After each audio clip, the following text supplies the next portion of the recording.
Dito sa Palau, protektado ang mga pating kaya hindi nakapagtataka na makita namin sila ng maramihan.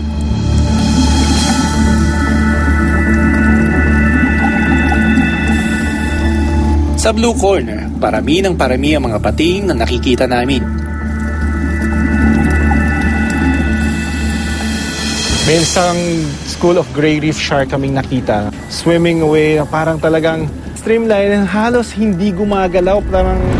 Parang kung gumalaw sila, parang pitik-pitik lang ng konti ng fins nila. And then ang haba agad ng kanilang movement. And to think, they're swimming against the current. Ha?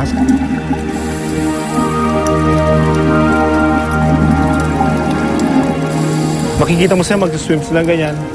Then, parang looking at us, parang yung mata nila nakatingin lang sa yung ganyan habang nag-swim.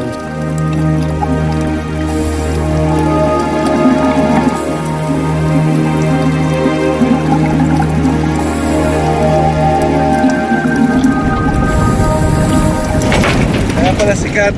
Grabe. Mga pating, sobrang ganda. First, hindi sila nahihiya dito.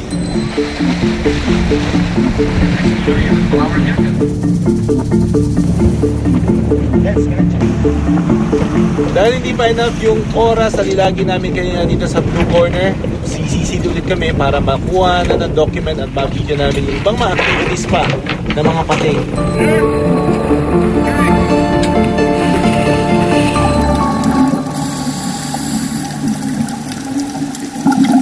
Habang sumisisid kami, may isang tagpong ngayon ko lang nasaksihan.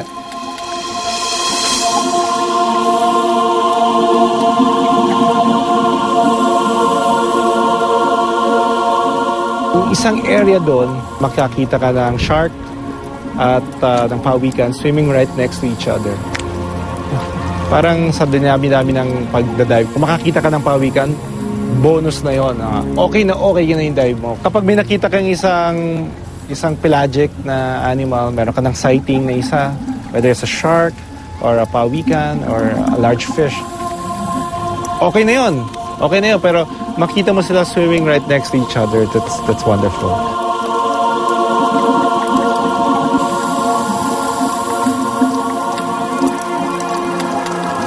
Habang nakaabang kami, isang malaking grupo ng pating ang papalapit sa amin. The gray reef sharks, mga white tip, mas malaking school lang sila. Different sizes, may malalaki talaga ng adult size and then may mga parang juvenile sizes lang. Na halos na, yung iba lumalapit na sa amin, would swim right next to us, trying to observe kung ano yung nangyayari sa lugar. Sa mga ganitong sitwasyon, mainam maging kalmado lang para hindi magulat ang mga pating. At para hindi nila mapagkamalang banta ang divers na katulad ko.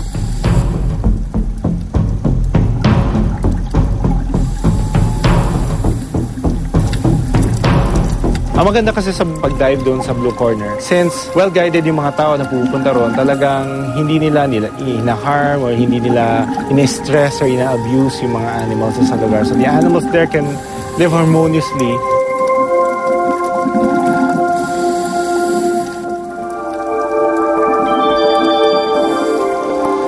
Bumalik kami kung saan kami nag-hook.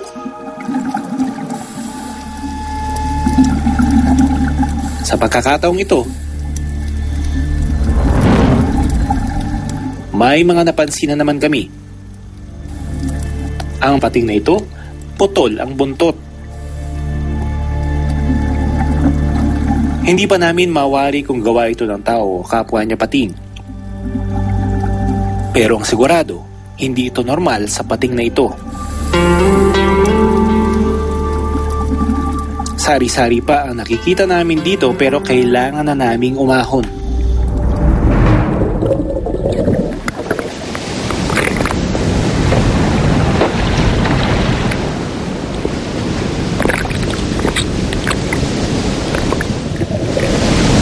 I going down to exactly the same spot on the third one. Okay. And try to get that shot of the shark with you.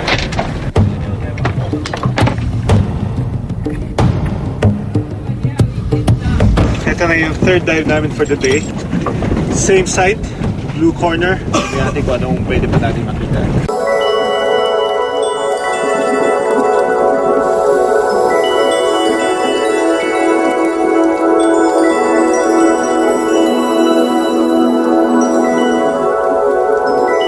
Isang napaka-interesting na nakita namin dito sa Blue Corners, yung mga pating. We were promised sharks na nakaland lang. Although sinabi sa amin ng aming cameraman na madami kami makikitang pating na nagsiswimming dun sa area, may makikita daw kami na nakaland. So, in-expect ko yun.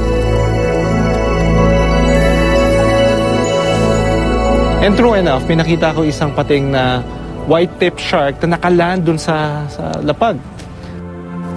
So, in-observe muna namin from a distance and sinubukan kong lapitan ng dahan-dahan. I was going to attempt to swim or to lie right next to the shark just to prove a point na hindi sila harmful and they will not attempt to hurt you or harm you. And it swam away. That goes to show na talagang they're very elusive. Ayaw nilang malalapitan sila, ayaw nilang, they don't want any encounters with humans. And the minute that they see you, they will swim away from you.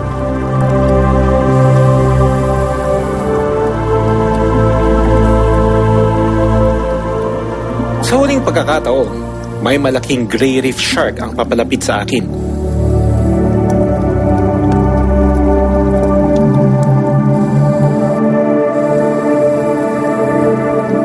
Ang ganitong klase ng pating ay umaabot sa mahigit 8 talampakan ang laki kapag adult na.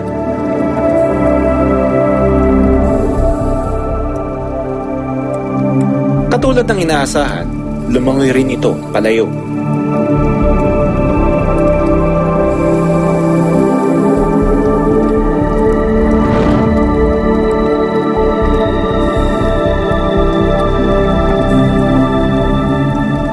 Paulit-ulit na pag-dive ko dito sa Palau, paulit-ulit ko ring napatunayang hindi mananakit ang pating kapag nirespeto ang kanyang lugar at spasyo.